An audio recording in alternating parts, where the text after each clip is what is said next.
Cannabidiol, or CBD for short, is the second most prominent compound found in the cannabis plant. A lot of the medical benefits of cannabis that are attributed to THC or other cannabinoids are actually due to the CBD content of the cannabis. It has very strong anti-inflammatory properties. And not only does it help suppress inflammation, but there was a study that showed that it also helps the body to not make the chemical that causes inflammation. So it actually has somewhat of a preventive role.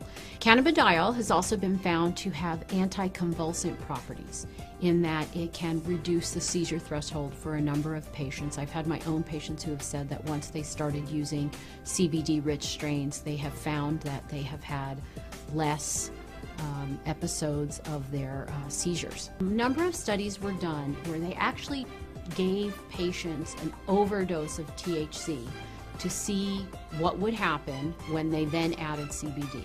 And CBD completely turned around the negative effects of an overdose of THC without changing the levels of THC in the blood. So that means that CBD exerts its own medicinal, just doesn't reverse THC, it actually has its own medicinal properties. CBD has been found to cause cancer cells to what we call commit suicide while preserving the normal cells. And what appears to happen is it appears to bind to the receptors on the cancer cells, which then induce the cancer cell to kill itself. Cannabidiol has also been found to be what we call biphasic in terms of sleep. So at low doses, it's what we call alerting. It kind of keeps you awake. At higher doses, it can be very sedating and cause you to sleep. But what's nice about that is you can control whether or not you are alert or you're feeling tired. Now, there have been a number of studies that have looked at cannabidiol, CBD, exerting a protective property to damaged neurons. And it appears that in the studies, CBD protects the nerves by inhibiting the process by which nerves are damaged. CBD has also been shown to protect against brain injury when patients or lab animals have had a brain injury. CBD appears to protect the brain from damage that occurred to the nerve cells. The studies have shown that it can actually fight MRSA, which is methicillin-resistant Staph aureus, a notorious bug that is resistant to a number of antibiotics. A topical application of cannabis was able to fight the infection, and the MRSA was eradicated from that infection site. One of the important things for people to understand about cannabidiol is it is not psychoactive. That means it does not change your mood, your mentation, the way that THC has psychoactive properties and can actually cause what we call the high. CBD does not do that. For patients who are not interested in the THC effect but are interested in the CBD effect, this is a terrific choice for them to have.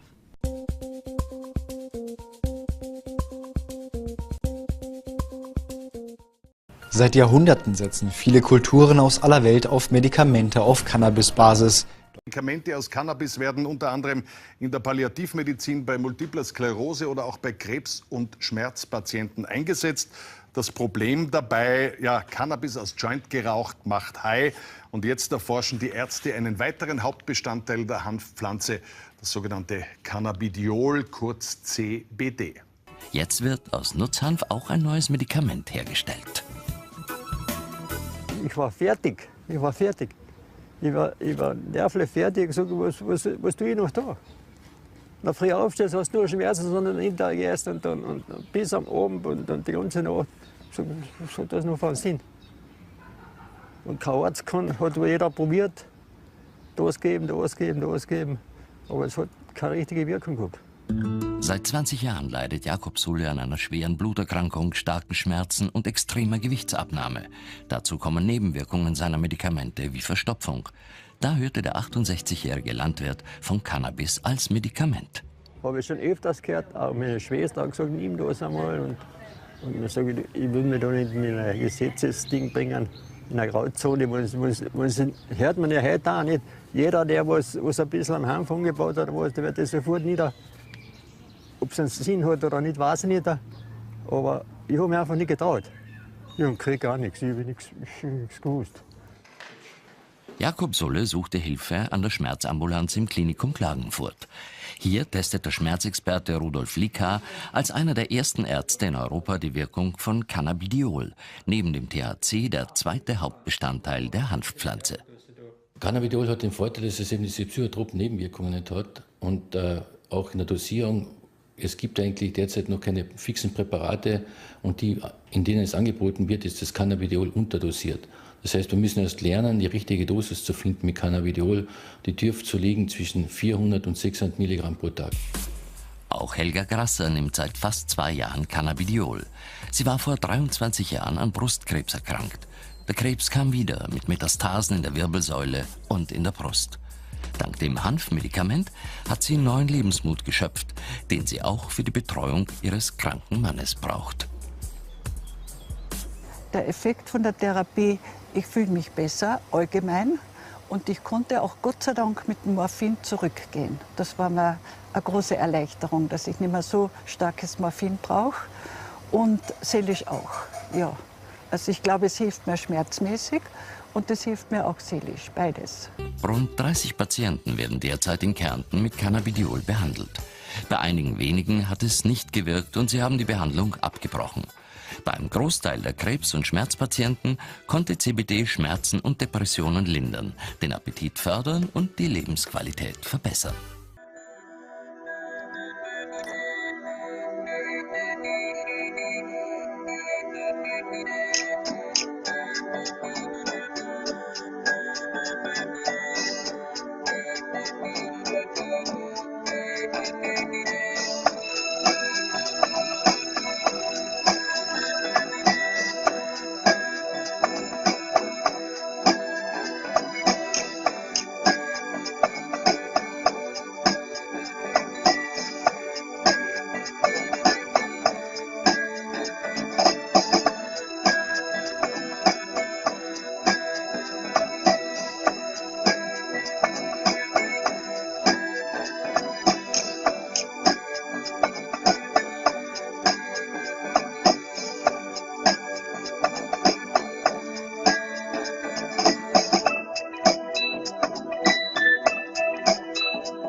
Oh.